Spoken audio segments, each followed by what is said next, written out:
देहो नेन्द्रियं चाहम् न प्राणो न मनो न धीः ममता परिरब्धत्वात् आक्रीडत्वादिदं धियः।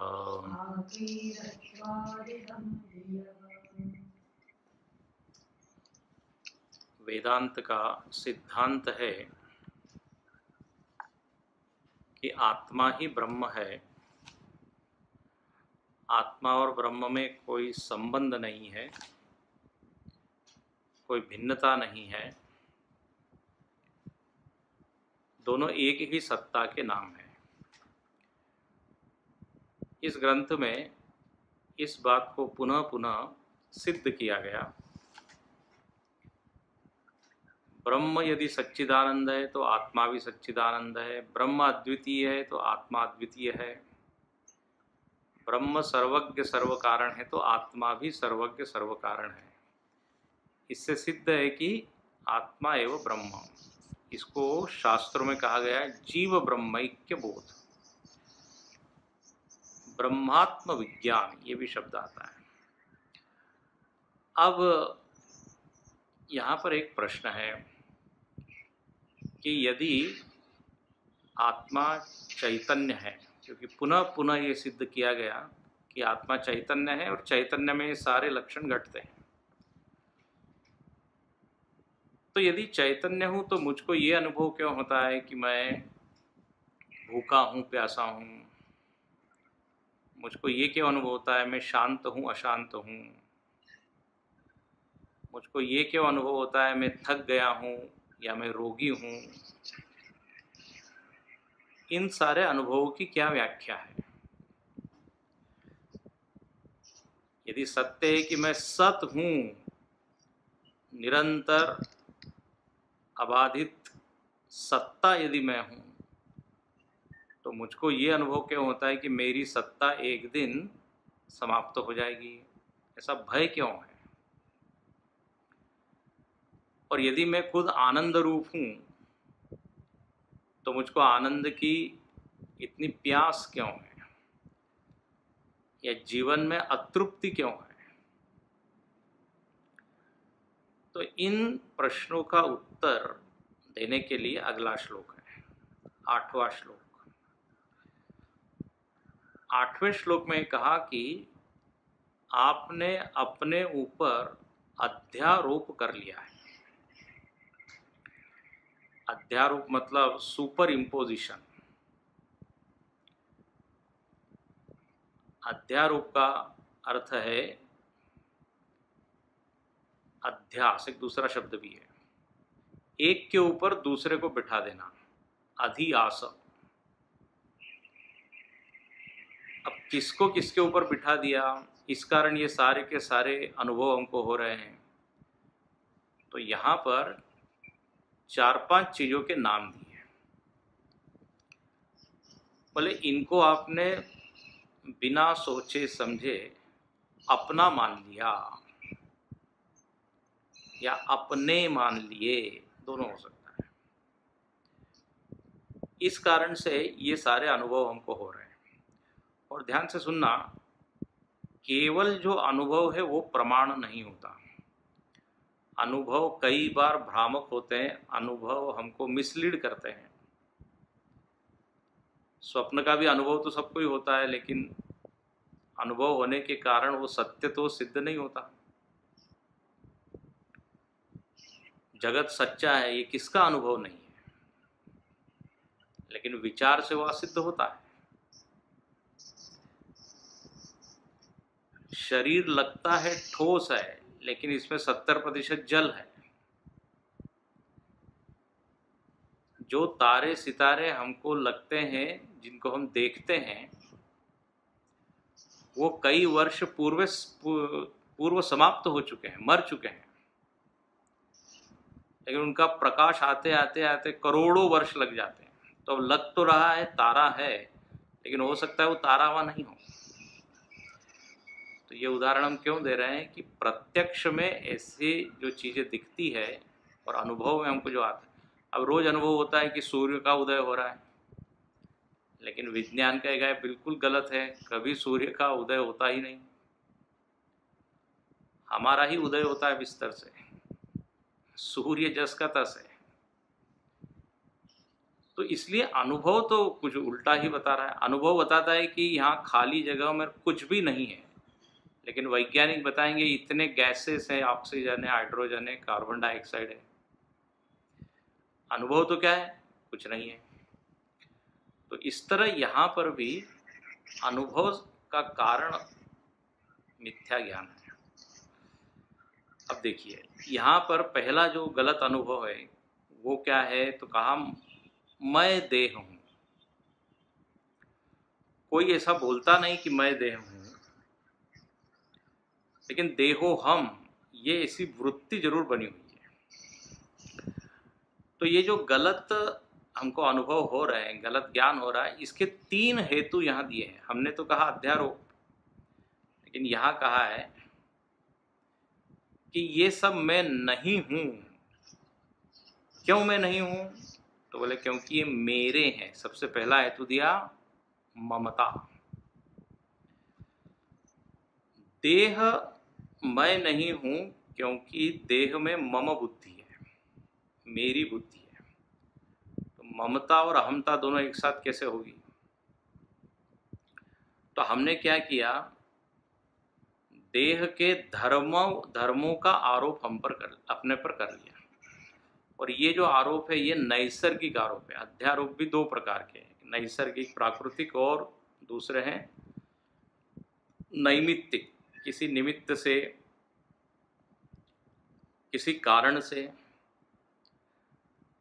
लेकिन जो स्वाभाविक जन्मजात हमने अपने ऊपर आरोप किए हुए हैं, उनमें एक है अहम देह। अब अहम देह तो कोई बोलता नहीं, लेकिन देह के धर्म जरूर हम अपने में अनुभव करते हैं। अब जैसे मैं मनुष्य हूँ, कोई ये नहीं कहता मेरा मनुष्य है, मैं मनुष्य हूँ। इसका मतलब क्या है? मनुष्य के सारे गुण धर्म अहम में हम देखते हैं। इसको कहते हैं धर्माध्यास। देह के, मनुष्य के धर्म स्व में आरोपित कर लेना, धर्म का अध्यास, धर्मों का अध्यास। तो ये हो गया। दूसरा है इंद्रिय। इंद्रिय मेरे से अलग है, वो मेरी है, मेरी आँख है, मेरे कान है, लेकिन अविद्यावशात, अज्ञानवशात आँख के गुणधर्म हमने मान लिए। अब वापस यहाँ पर भी कोई ये नहीं कहता कि मैं आँख हूँ, लेकिन कोई ये जरूर कह सकता है मैं अंधा हूँ। अब अंधत्व जो है वो आँख का गुणधर्म है, अंधत्व जो धर्म है वो मैंने आत्मा में डाल दिया।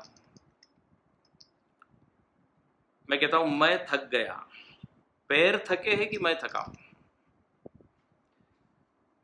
थकना, चलना, ये धर्म है पैर का, लेकिन अहम में आरोपित हुआ।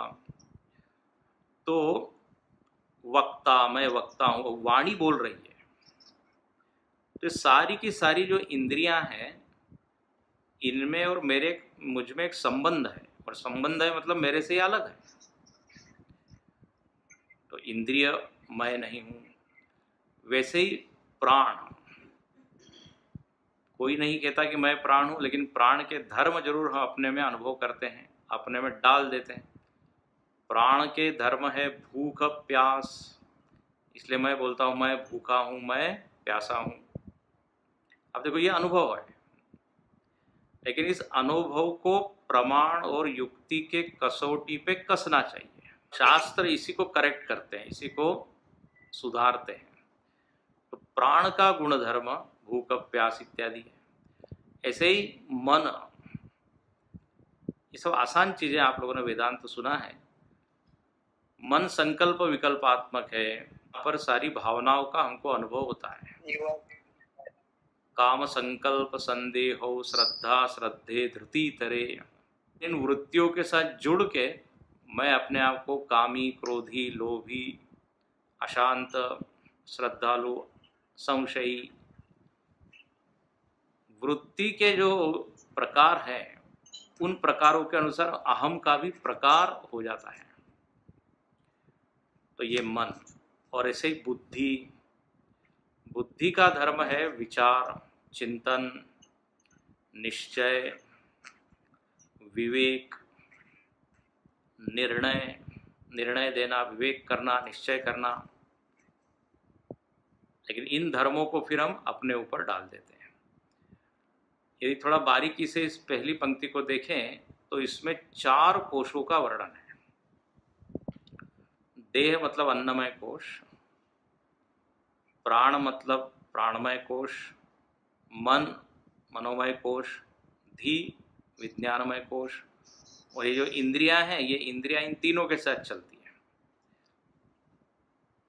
मन बुद्धि के साथ, मन और बुद्धि के साथ।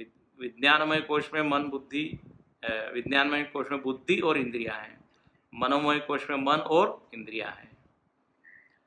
तो ये चारों के चारों कोश, इसको कोश ही कहा है। कोश मतलब एक तरह का आवरण। अब आवरण तो हमसे अलग होता है, लेकिन आवरण के धर्मों को हम अलग नहीं कर पाए।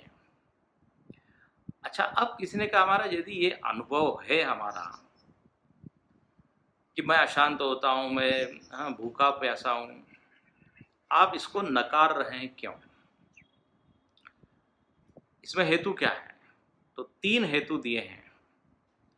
बोले चूंकि ये मेरे हैं ममतास्पद। अब देखिए, मेरे मेरे कहते ही 2 बात हो गई, मैं और मेरा। जैसे मेरा घर, मेरा शहर। अब बात ऐसी है कि घर और शहर में मम बुद्धि है, और लेकिन वहां पर स्पष्ट हमको ज्ञान है कि ये बिल्कुल अलग है।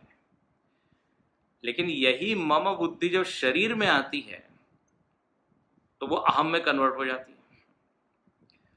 मेरा घर है जब हम कहते हैं तो किसी को ये भ्रम नहीं होता कि मैं घर हूं, लेकिन मेरा शरीर हम जब बोलते हैं तो उसमें दूरी नहीं रह पाती, पार्थक्य नहीं रह पाता।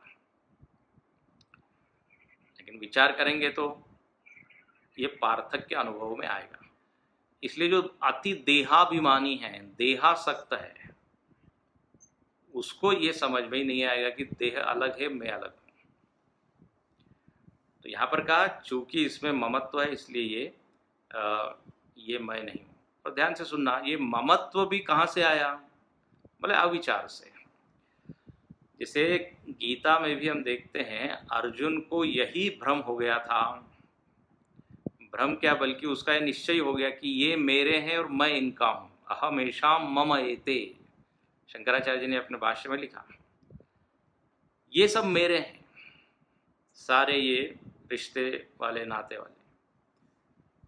और मेरे मतलब वास्तव में ये मेरे से इनका संबंध है। भगवान कहते हैं मेरे यदि हम बोले किसी वस्तु को, तो मेरा का क्या अर्थ होता है? उसके ऊपर मेरा पूरा अधिकार है। ध्यान से सुनना, हम मम उसी को बोलते हैं या बोल सकते हैं जिसमें हमारा पूरा अधिकार हो। हम घर को मेरा बोलते हैं, ये मेरा घर है। क्यों? क्योंकि उसमें हम कभी भी जा सकते हैं, कभी भी आ सकते हैं, उसमें परिवर्तन बदल कर सकते हैं। अब घर तो दूसरे भी हैं, लेकिन उनको हम मेरा क्यों नहीं कहते? क्योंकि उसमें अधिकार नहीं है।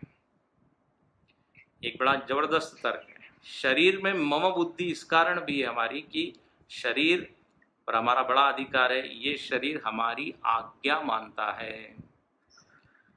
इस कारण उसमें इतना तादात्म्य हो जाता है, बिल्कुल वो लगता है कि मैं ही हूँ। इसलिए शरीर के सुख दुख मेरे सुख दुख।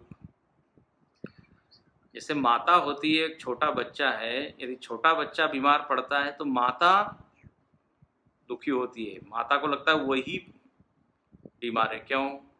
अति तादात्म्य। क्यों? क्योंकि उस पर अधिकार है। तो शरीर में ये अधिकार के कारण मम बुद्धि है। लेकिन जरा ध्यान से विचार करें तो अधिकार कितना है? अधिकार की सीमा ज़्यादा नहीं है। यदि यह वास्तव में मेरा होता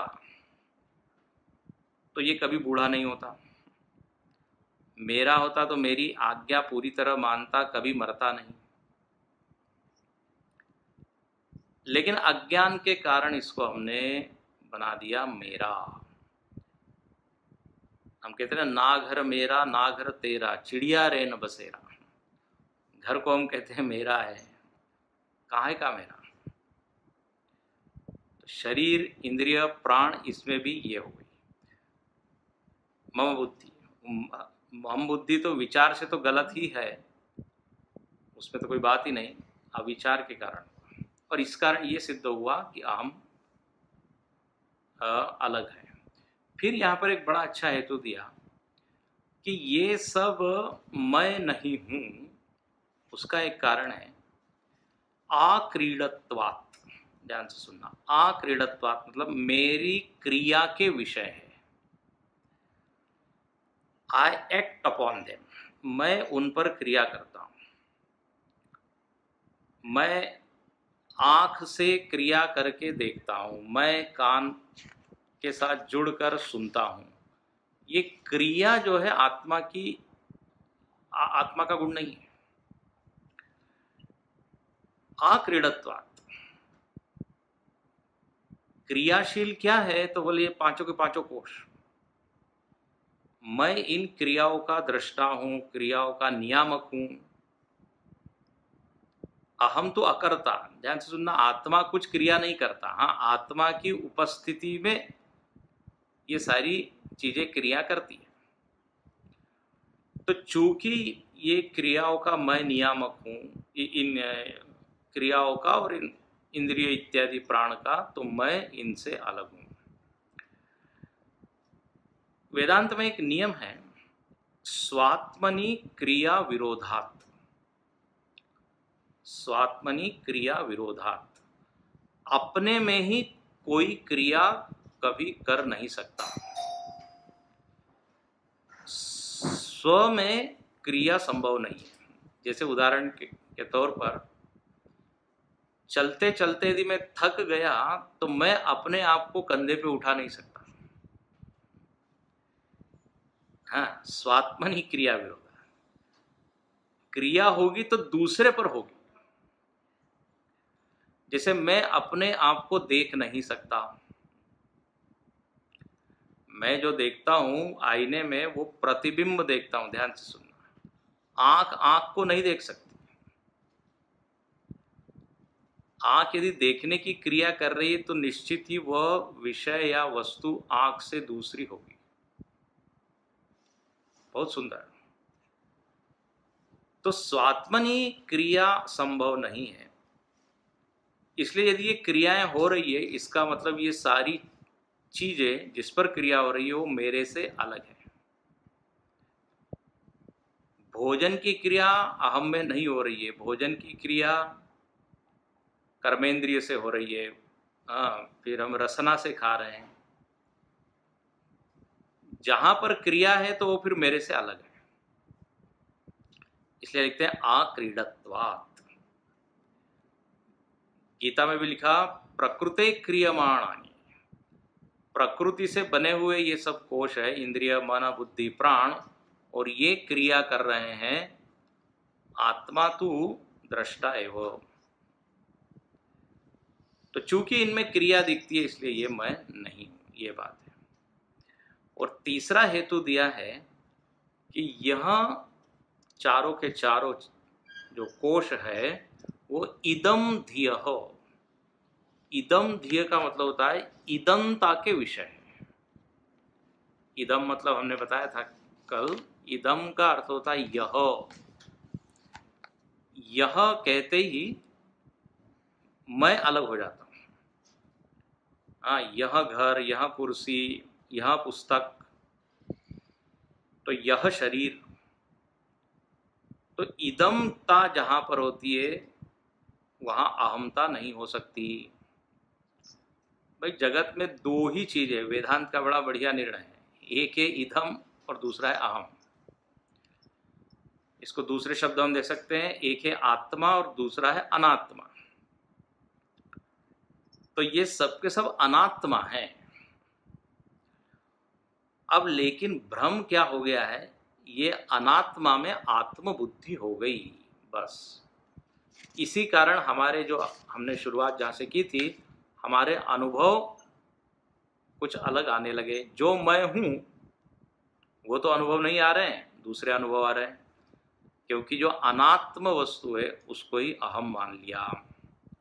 अनात्मनि आत्मबुद्धि। वेदांत में दो बात कही कि अज्ञान का स्वरूप क्या है, अनात्मनि आत्मबुद्धि और जगती सत्य बुद्धि। जगत में सत्य बुद्धि और अनात्मा में आत्मा।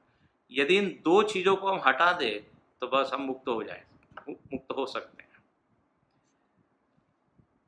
जगत को सत्य मान लिया और जो मिथ्या है, आरोपित चीजें हैं, उसको सत्य मान लिया। तो बोले इदम दियः, इदमता के विषय। इस तरह चूंकि ये इदम है तो ये आत्मा हो नहीं सकता। तो इन तीन हेतुओं के द्वारा खंडन कर दिया गया। अब इसका प्रैक्टिकल या इसका व्यवहार में उपयोग क्या है? व्यवहार में ये उपयोग है कि शरीर मन आदि यदि विचलित होते हैं तो हम अपने आप को बहुत ज़्यादा विचलित न करें। देखिए, जो भी हम पढ़ रहे हैं उसका प्रभाव अपने व्यवहार में होना चाहिए। नहीं तो हमने पढ़ लिया और छोटी छोटी चीज़ से अपने मन को हम क्या कर रहे हैं, अशांत कर रहे हैं। इधर पढ़ा तो रहे हैं, पढ़ रहे हैं कि मैं तो क्या असंग हूँ, असंग हूँ, और इतनी आसक्तियाँ हैं। तो यहाँ पे ये बताना ये चाह रहे हैं कि इनसे असंग हो। मतलब अब यदि सुख दुख आ रहे हैं तो ये मैं नहीं हूँ, क्योंकि हमने पढ़ा सुख दुख मन के धर्म है।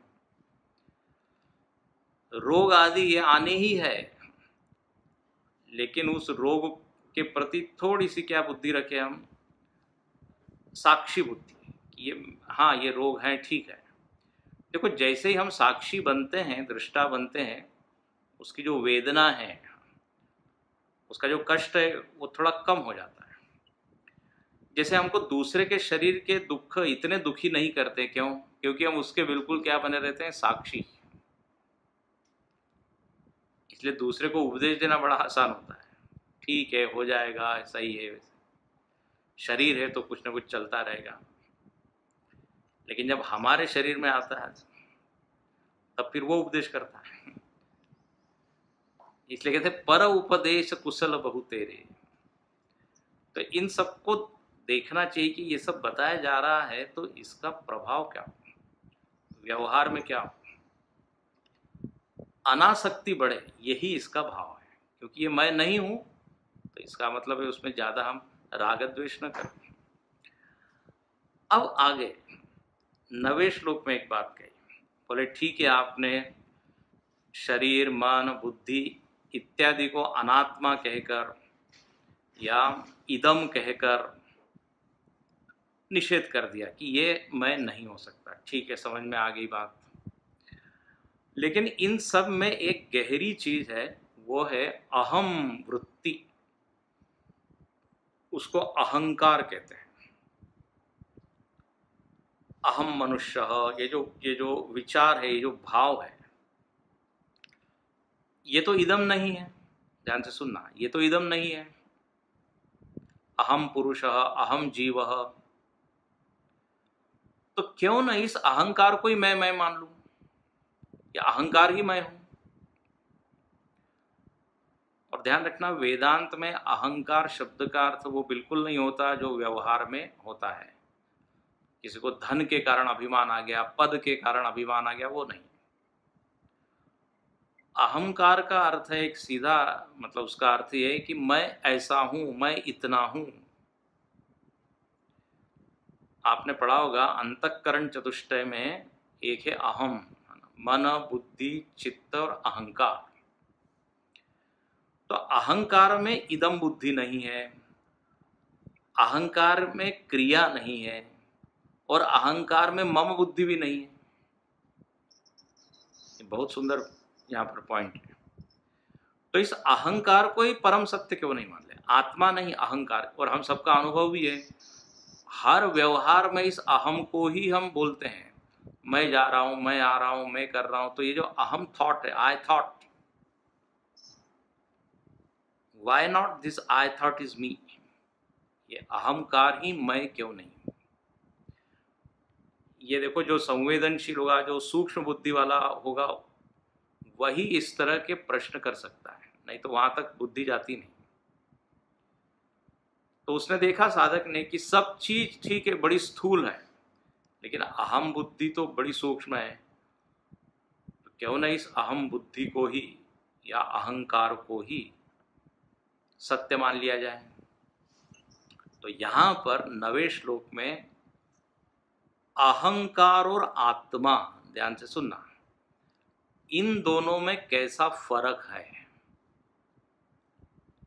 उसको यहां पे बताया है। इसको पहले पढ़ते हैं। साक्षी सर्वान्वित प्रेयान अहम नाहम कदाचन परिणाम परिच्छेद परितापैरुपप्लवात्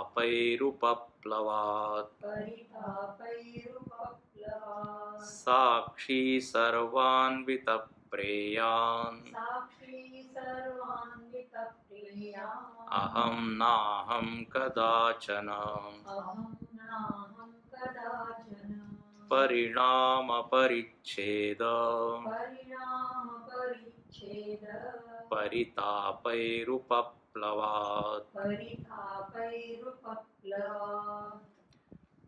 यहाँ पे देखिए, पहले श्लोक में पहली पंक्ति में जो आगे का टुकड़ा है, दूसरा भाग, अहम नाहम कदाचन, अहम नाहम कदाचन। एक अहम का अर्थ है ईगो या अहंकार, और दूसरे अहंकार अर्थ है आत्मा। बोले यह जो अहंकार है यह आत्मा नहीं हो सकता, ये जो अहंकार है ये मैं नहीं हो सकता। मतलब दो है, एक अहंकार और एक शुद्ध अहम। गुरुदेव इसको कहा करते थे, एक है कैपिटल आई और एक है स्मॉल आई, एक छोटा मैं और एक बड़ा मैं। तो ये छोटा अहम क्या है, छोटा मैं, वह आज हमने अपने आप को मान रखा है। जो आज मैं अपने आप को अनुभव करता हूं, मैं, वो ये अहंकार है। लेकिन जो असली अहम है वो क्या है, तो बोले साक्षी। उसको बोलते साक्षी या आत्मा या दृष्टा। उपदेश सार में बहुत सुंदर इसका वर्णन है। अहम लीन के प्रलय सत्तया परम पूर्ण चेत। कहते हैं जब ये अहंकार लीन हो जाता है तो असली अहम जो है वो प्रकट होता है। ये झूठा अहम जो है वो जब मिथ्या सिद्ध हो जाता है विचार से, तो हमको मालूम पड़ता है, अरे जो असली वाला है वो तो मैं भूल ही गया था।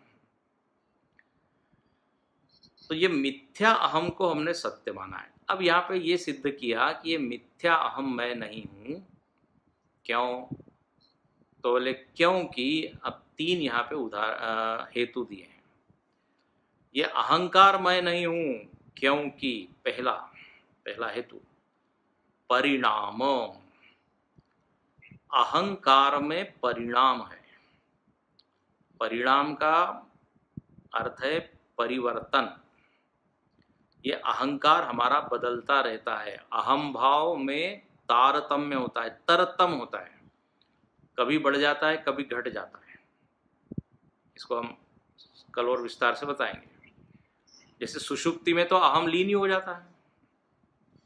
हाँ, तो ये अहम में उतार चढ़ाव है, इसलिए ये अहंकार में नहीं। दूसरा, अहंकार परिच्छेद है। अहंकार में परिच्छेद है। परिच्छेद का मतलब परिच्छिन्न है। यह सीमित है, देश काल वस्तु के द्वारा सीमित है अहंकार। अब जैसे मैंने कहा कि मैं मनुष्य हूं, तो अब ये मनुष्य शरीर के द्वारा सीमित हो गया। मैं पति हूं, तो ये संबंध के द्वारा मैं अपने आप को मैंने सीमित कर लिया। तो ये अहंकार में सीमा है, परिच्छेद है। और तीसरा यहाँ पर लिखा कि परितापई रूपप्लवात, ये अहम जो है अहंकार परिताप के कारण उस पर प्रभाव दिखता है। परिताप का अर्थ यहाँ पर है कष्ट, दुख, संताप, परिस्थितियां जो है उसके द्वारा ये प्रभावित होते हुए दिखता है, असंग नहीं रहता है ना। कभी कभी कहते हैं मैं क्रोधित हो गया, मैं मेरा मूड खराब हो जाता है, तो ये इसमें परिताप है। लेकिन जो साक्षी है, साक्षी में ये तीनों चीजें नहीं है, वो अपरिणामी है, वो अपरिच्छिन्न है और असंग है। और ये साक्षी ही मैं हूँ। इस तरह यहाँ पे अहंकार और साक्षी का भेद बताया है। कल इसको थोड़ा और हम विस्तार से देखेंगे। ओम पूर्णमद पूर्णमिदं पूर्णात् पूर्णमुदच्यते पूर्णस्य पूर्णमादाय पूर्णमेवावशिष्यते।